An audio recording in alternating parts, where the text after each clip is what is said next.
गुरुभ्यो नमः। हरिः ओम्। शुक्लाम्बरधरं विष्णुं शशिवर्णं चतुर्भुजं प्रसन्नवदनं ध्यायेत् सर्वविघ्नोपशान्तये।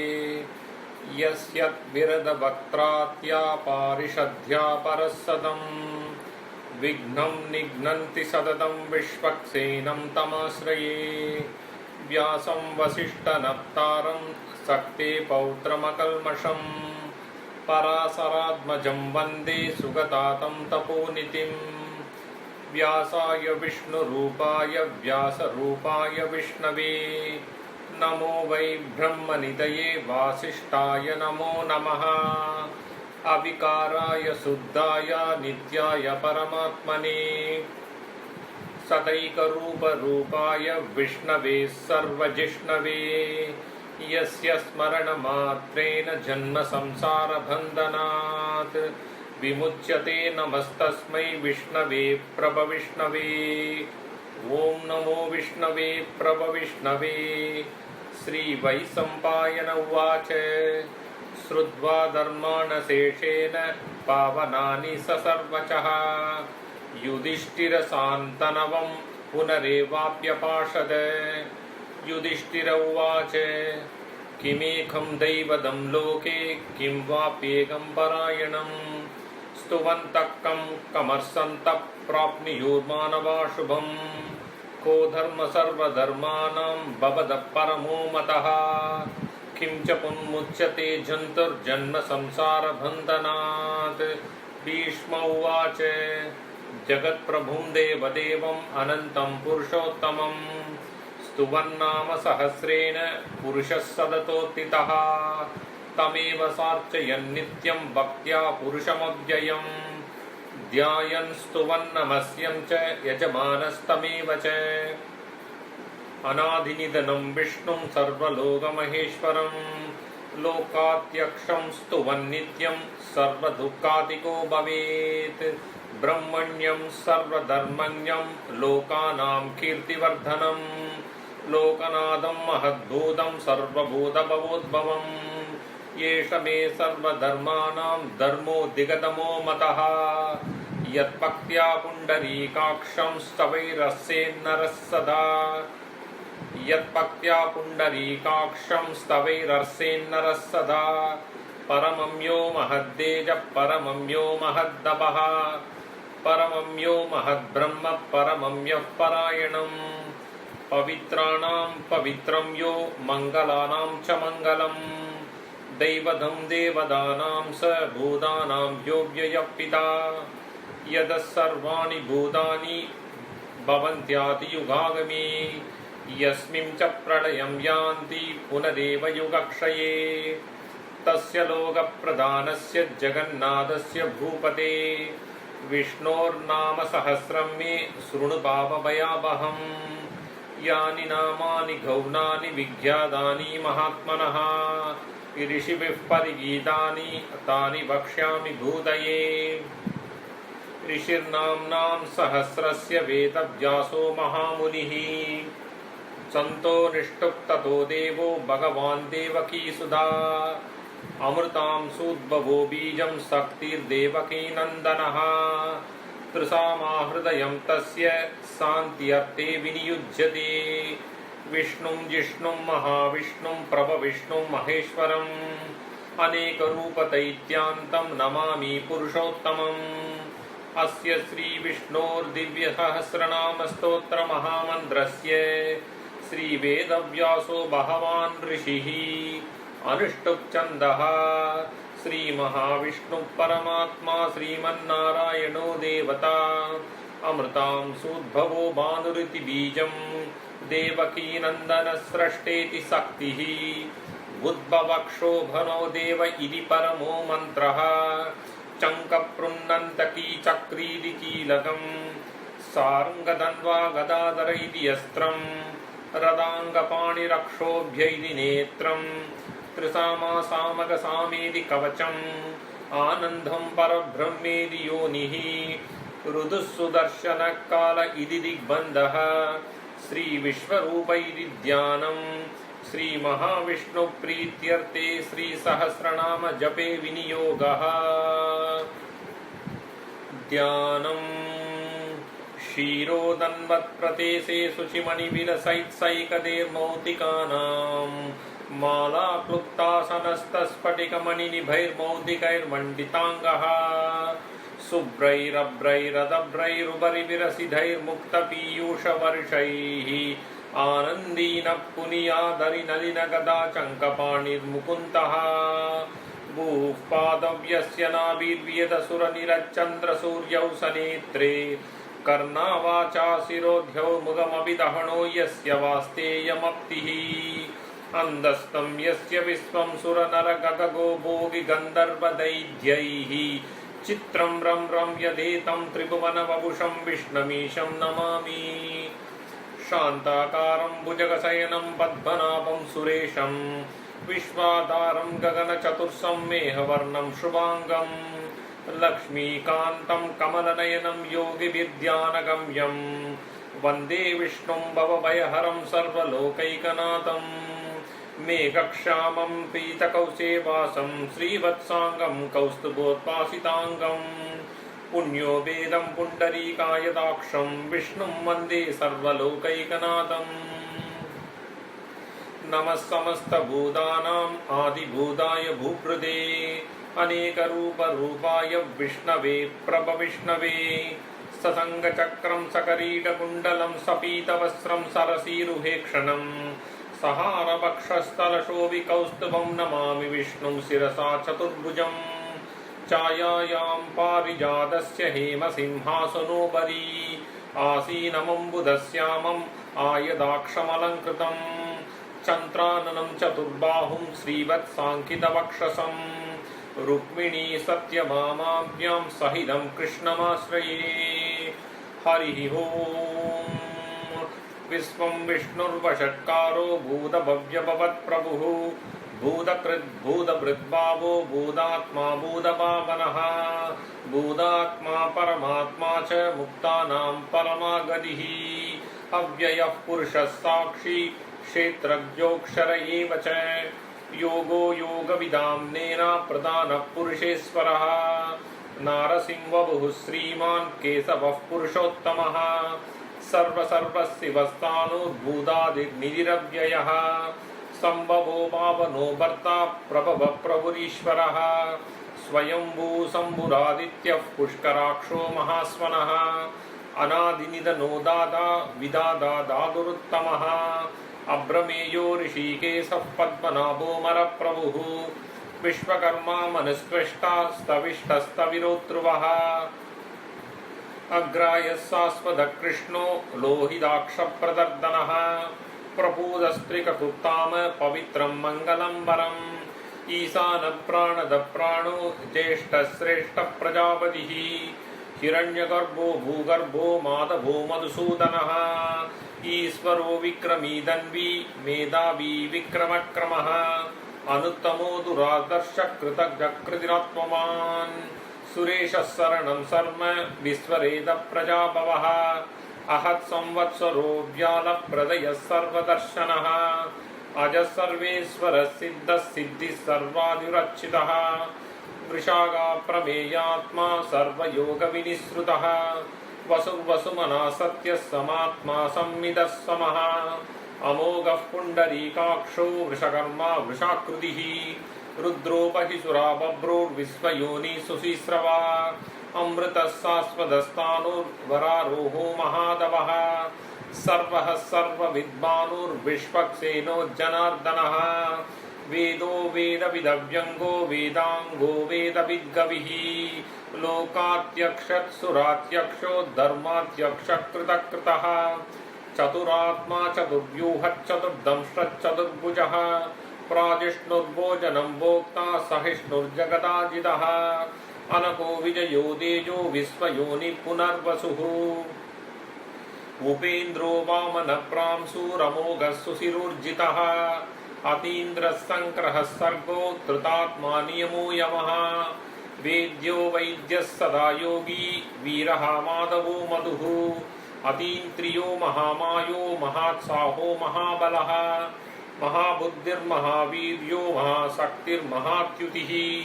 अनिर्तेच्च बुभुः श्रीमान् अमेयात्मा महात्रतक् महेश्वासो महीभर्ता श्रीनिवासः सदां गतिः अनिरुद्धः सुरानन्दो गोविन्दो गोविदाम्बदिः मरीर्षिर्दमनो हंस सुवर्णो भुजगोत्तमः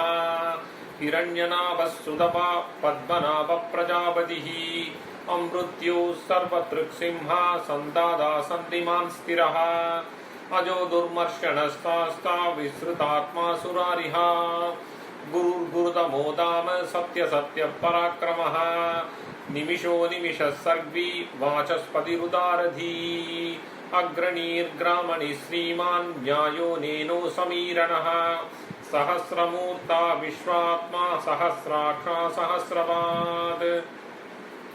आवर्धनो निवृतात्मा संवृतः संप्रमत्तनः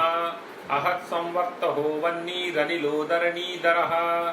सुप्रसाद प्रसन्नात्मा विश्वदृक् विश्वभुग् विभुः सत्कर्ता सत्कृतः साधुर्जन्नुर्नारायणो नरः असंख्येयो प्रमेयात्मा विशिष्टशिष्टकृच्छुचिः सिद्धार्थ सिद्ध संकल्प सिद्धिदः सिद्धिसाधनः वृषाशी वृषभो विष्णुर्वृषपर्वा वृषोदरः वर्धनो वर्धमानश्च विविक्तश्रुतिसागरः सुभुजो दुर्धरो वाग्मी महेन्द्रो वसुदो वसुः नैकरूपो बृहद्रूपस्य विविष्टप्रकाशनः भोजस्तेजो द्युतिधर प्रकाशात्मा प्रतापनः रुद्धस्पष्टाक्षरो मन्त्रश्चन्द्रांशुर्भास्करत्युतिः अमृतांशुद्भवो भानुः सुरेश्वरः औषधं जगदस्येदु सत्यधर्मपराक्रमः भूतभव्यभवन्नाथः पवनः पावनो नलः कामः कामकृत्कान्तः कामः कामप्रदः प्रभुः युगादिकृद्युगावर्तो नैकमायो महासनः अदृच्यो व्यक्तरूपश्च सहस्रजितनन्दजित् इष्टो विशिष्टशिष्टेष्टशिखण्डी नहिषो वृषः क्रोधः क्रोधगृद्गर्ता विश्वबाहुर्महीधरः अच्युतप्रदितप्राणप्राणदो वासवानुजः अवां निधिरधिष्ठानम् अभ्रमत्तः प्रतिष्ठितः स्कन्दस्कन्दधरो दुर्जो वरदो वायुवाहनः वासुदेवो बृहद्भानुरादिदेवः पुरन्दरः अशोकस्तारणस्तार शूरशौरिर्जनेश्वरः अनुकूलः सदावर्तः पद्मी पद्मनिवेक्षणः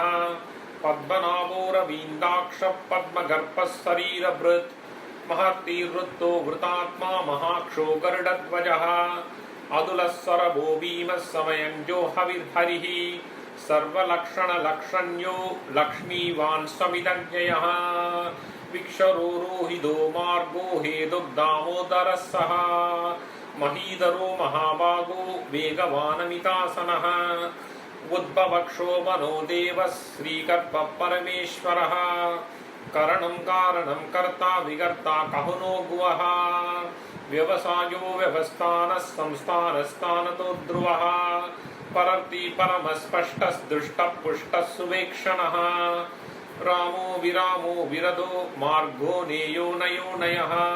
वीरशक्तिमदां श्रेष्ठो धर्मो धर्मविदुत्तमः वैकुण्ठः पुरुषः प्राणः प्राणदः प्रणवप्रदुः हिरण्यगर्भश्चतुर्घ्नो व्याप्तो वायुरधोक्षजः रुदुः सुदर्शनः कालः परमेष्टि परिग्रहः उग्रत्संवत्सरो दक्षो विश्रामो विश्वदक्षिणः विस्तारस्तावरस्तानुः प्रमाणं बीजमव्ययम् अर्धोऽनर्थो महाकोशो महाभोगो महाधनः अनिर्भिन्नस्तविष्टोपूर्धर्मयुगो महामहा नक्षत्रनेमिर्नक्षत्री शमः श्रामः समीहनः यज्ञैज्ञो महेद्यज्ञकृतः सत्रं सदां गतिः सर्वदर्शी विमुक्तात्मा सर्वाङ्गो ज्ञानमुत्तमम् सुहृदः सुमुखः सूक्ष्मः सुघोषः सुगतः सुहृत् मनोहरो जिगत्रोदो वीरबाहुर्विदारणः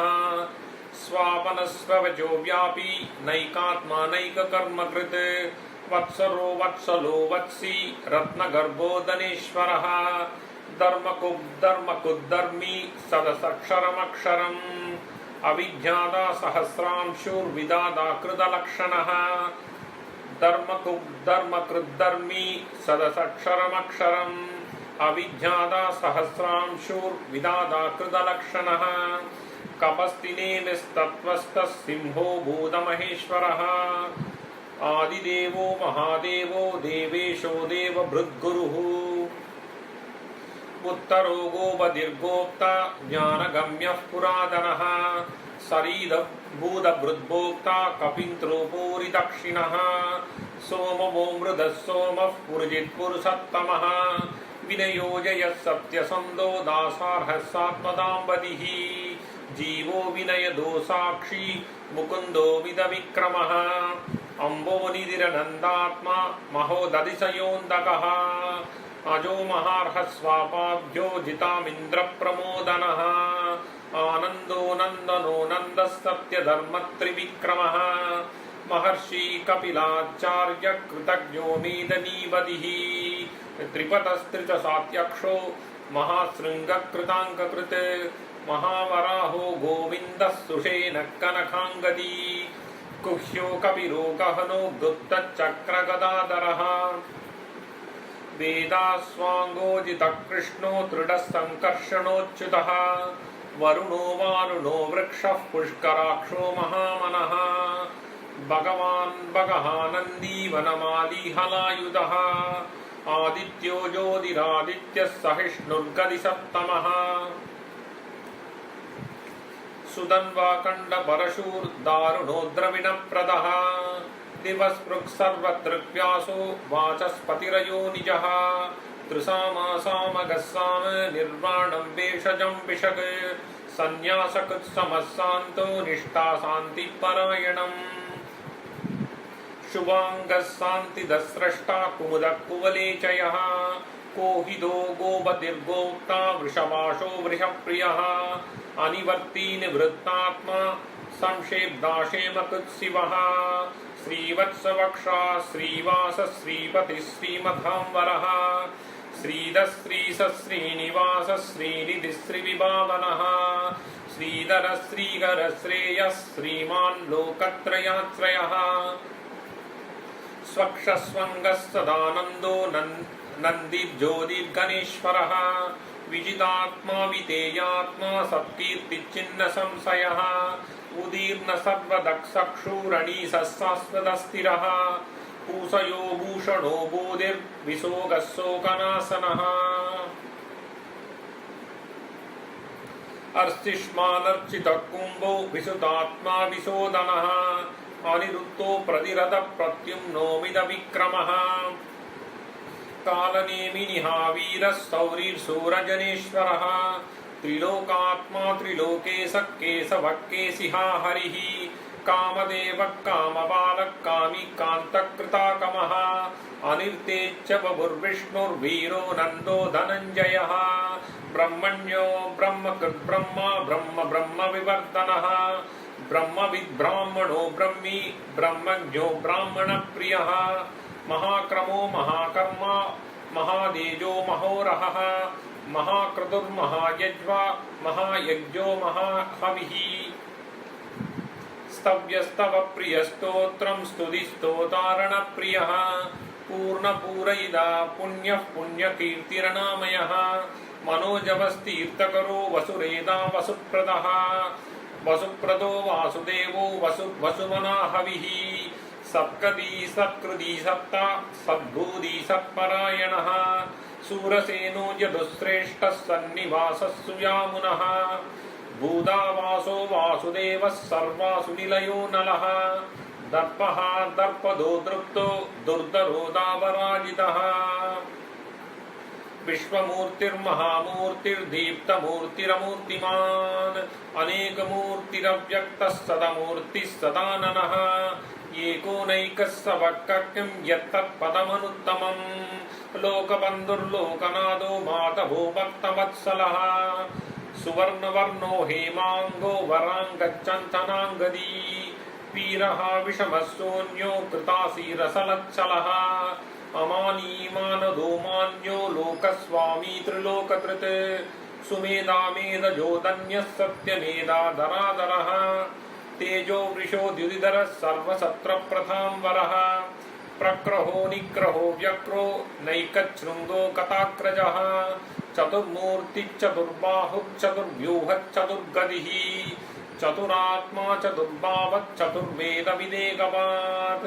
समावर्तो निवृत्तात्मा दुर्जयो दुरतिक्रमः दुर्लभो दुर्गमो दुर्गो दुराभासो दुरारिः शुभांगो लोकसारंगः सिदन्दुस्तन्दुवर्धनः इंद्रकर्मा महाकर्मा कृतकर्मा कृताकमः उद्भवः सुन्दरः सुन्दो रत्ननाभः सुलोचनः अर्गो वाजसरशृङ्गी जयन्त सर्वविजयी सुवर्णबिन्दु रक्षोभ्यः सर्ववाकीश्वरेश्वरः महाह्रदो महाकर्तो महाभूतो महानिधिः कुमुद कुंदर कुंद वर्जन्य पावनो निलः अमृतांसो मृद वपुः सर्वज्ञ सर्वदोमुगः सुलभः सुवृदः सिद्धः चतुर्जिच्चत्रदावनः न्यक्रोधो तुम्बरो स्वत्तच्चाणुरान्द्रनिषूदनः सहस्रार्षी सप्तजिह्व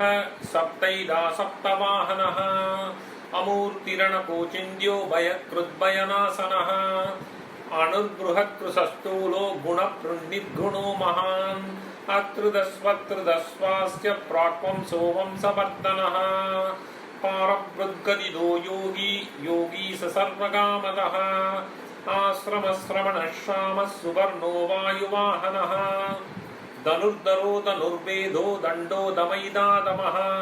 अपराजितः सर्वसहो नियन्तो नियमो यमः सत्त्ववान् सात्विकः सत्य सत्यधर्मपरायणः अभिप्राय प्रियारोहः प्रियकृत्प्रीतिवर्धनः विहाय सगतिर्ज्योतिः सुरसुरहृदविभुः रविर्विरोचनः सूर्यः सवितारविलोचनः अनन्तो हुतभुग्भोक्ता सुखदो नैकजोक्रजः अनिर्विण्णः सदामर्षि लोकातिष्ठनामद्भुतः सनातनदमः कपिलः कविरव्ययः स्वस्ति कृत्स्वस्ति स्वस्ति भुक्स्वस्ति दक्षिणः अरौद्रकुण्डली चक्री विक्रम्योर्जितशासनः सप्ताधिक सप्तसहः शिशिरः सर्वरीकरः अग्रूरप्पेशलो दक्षो दक्षिणक्षमिनां वरः विद्वत्तमो वीतमयः पुण्यश्रवणकीर्तनः उत्तरानो दुष्कृतिः पुण्यो दुष्वप्ननाशनः वीरः रक्षणः सन्दो जीवनः पर्यवस्थितः अनन्तरूपो नन्दश्रीर्जितमन्युर्भयावः चतुरस्रो कपीरात्मा विदिशो व्यादिशो दिशः अनादिर्भूर्भुवो लक्ष्मी सुवीरो रुचिराङ्गदः जननो जनजन्मादिर्भीमो भीमपराक्रमः आधारनिलयो दादा पुष्पहास प्रजागरः ऊर्ध्वः सप्तदासार प्रणाद प्रणवप्पणः प्रमाणं प्राणनिलय प्राणपृत्प्राणजीवनः तत्त्वं तत्त्वविदेकात्मा जन्म मृत्युजरादिगा भूर्भुवः स्वस्तरस्तारः सविता प्रपितामहा यज्ञो यज्ञपतिर्यज्ञा यज्ञाङ्गो यज्ञवाहनः यज्ञकृद्यज्ञी यज्ञभुग्यज्ञसाधनः यज्ञान्तकृद्यज्ञकुह्यम् अन्नमन्नाद एव च आत्मयोनि स्वयं जातो वैकानसामकायनः देवकीनन्दनः स्रष्टा क्षितिसप्पापनासनः चङ्कपृन्नन्तकीचक्री सार्ङ्गधन्वा गदाधरः रदाङ्गवाणिरक्षोभ्यः सर्वप्रहरणायुधः सर्वप्रहरणायुध ॐ नम इति वनमाली गदीशार्ङ्गी शङ्गी चक्री सनन्तकी श्रीमान्नारायणो विष्णुर्वासुदेवोऽभिरक्षत् श्रीवासुदेवोऽभिरक्षत् ॐ नम इति वनमाली गदीशार्ङ्गी शङ्गी चक्री सनन्तकी श्रीमान्नारायणो विष्णुर्वासुदेवो विरक्षते श्रीवासुदेवो विरक्षतु ॐ नम इति वनमाली गदीशार्ङ्गी शङ्गी चक्री सनन्तकी श्रीमान्नारायणो विष्णुर्वासुदेवो विरक्षते श्रीवासुदेवो विरक्षतु ॐ नम इति हरिः ओम्।